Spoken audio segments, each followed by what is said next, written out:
Bonjour tout le monde, Fred Bergeron d'Inaxis, j'espère que vous allez bien aujourd'hui. Basé sur certains appels qu'on a eus dans mon département récemment, j'ai décidé de réviser encore un peu les étapes à suivre ou peut-être en fait vous listez les choses à vérifier après avoir fait une mise à jour du microprogramme ou ce qu'on appelle en anglais du firmware d'un contrôleur GX. Okay? Donc essentiellement, parfois si on fait dans le fond une mise à jour d'une version à une autre, il y a des moments où le contrôleur va revenir par défaut au niveau de sa programmation. Okay? Donc après ça, il y a un téléchargement qui doit être fait dans le contrôleur pour envoyer les données vers le contrôleur à nouveau. Et puis on a une liste de choses à vérifier que je vais vous montrer bientôt, justement pour être certain que quand on quitte le site, tout est fonctionnel, on est relié à la centrale, les partitions qui devraient armer le son, etc. Okay? Fait que ça, c'est important. Si on oublie de faire ça ou si on ne connaît pas bien ces étapes-là, ça peut faire en sorte que le temps où le système est hors fonction, quand on fait une mise à jour comme ça, est plus long et ça peut avoir un impact négatif là, sur les activités sur le site. Okay? Donc essentiellement, ce que je vais faire, je vais mettre à jour le microprogramme de mon contrôleur puis vous montrer les vérifications que je fais toujours par la suite de ça. Ça prend environ, je vous dirais, 5 à 7 minutes là, pour faire la mise à jour. Donc, pour vous sauver du temps, on va accélérer cette section-là jusqu'à temps que ça soit terminé. De toute façon, on l'a déjà révisé, cette fonction-là, dans d'autres tutoriels. OK? Donc, on se revoit à la fin de la mise à jour. Bon, parfait. La mise à jour est terminée. Donc, maintenant, ce qu'on va aller faire, c'est, j'ai toujours ça ici, la fenêtre des diagnostics du serveur de téléchargement. Donc, essentiellement, on va reprogrammer le contrôleur au cas où il y a la base de données à changer.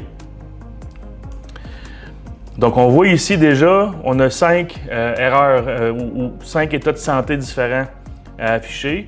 Oh, il y en a un qui vient de disparaître, sûrement un module qui est revenu en ligne. Donc, quand on voit ça ici, Saving Packet to File, ça veut dire que le téléchargement est terminé. Okay? Si je rafraîchis la page, dernier téléchargement ici, on voit que c'est à 11h04, donc maintenant. Okay? On va aller voir c'est quoi les erreurs dans la page de l'état de santé du contrôleur. Bon, ça dit que le contrôleur a été redémarré, ce qui est normal. Ça, on peut l'effacer. Mais les autres, on doit régler le problème en fait avant de l'effacer. Donc, le clavier hors ligne, on va faire une mise à jour des modules pour le remettre en ligne.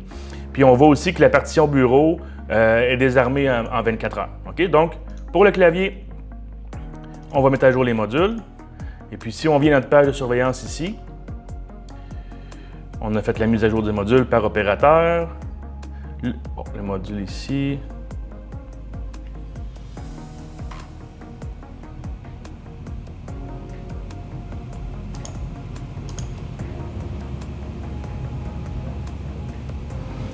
On va voir le clavier, ce qui...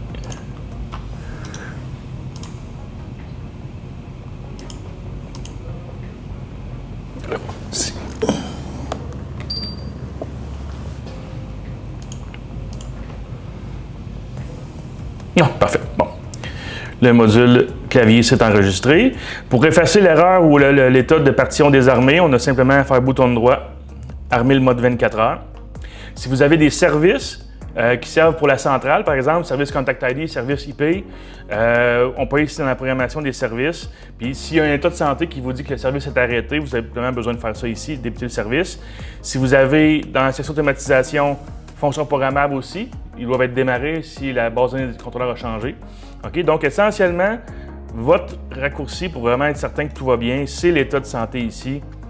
Et puis là, j'ai juste l'encryption que je n'ai pas activée encore dans le contrôleur, mais essentiellement, la liste est vide. Je sais que mes partitions sont armées, je sais que les services sont en fonction. Il n'y a rien d'anormal dans le système, maintenant je peux quitter. Okay? Donc, essentiellement, on fait la mise à jour, on force un téléchargement pour s'assurer que le contrôleur a bien toutes les données. Et puis, on réarme les partitions, on démarre les services, on démarre les fonctions programmables pour s'assurer que le système est redevenu supervisé avec la centrale puis qu'il est fonctionnel selon la programmation du site. Okay? Donc, essentiellement, c'est les choses à vérifier après une mise à jour du contrôleur GX. J'espère que vous avez aimé le tutoriel. N'oubliez pas, Inaxis est le distributeur canadien des produits ICT. Et puis, on a aussi des dizaines, si ce n'est pas des centaines de tutoriels dans notre liste de visionnement qui peuvent vous aider à apprendre sur les produits, apprendre sur les nouveaux produits. Puis si vous avez besoin de plus de détails, vous pouvez aussi rejoindre notre équipe de vente là, si vous voulez en apprendre plus. Okay?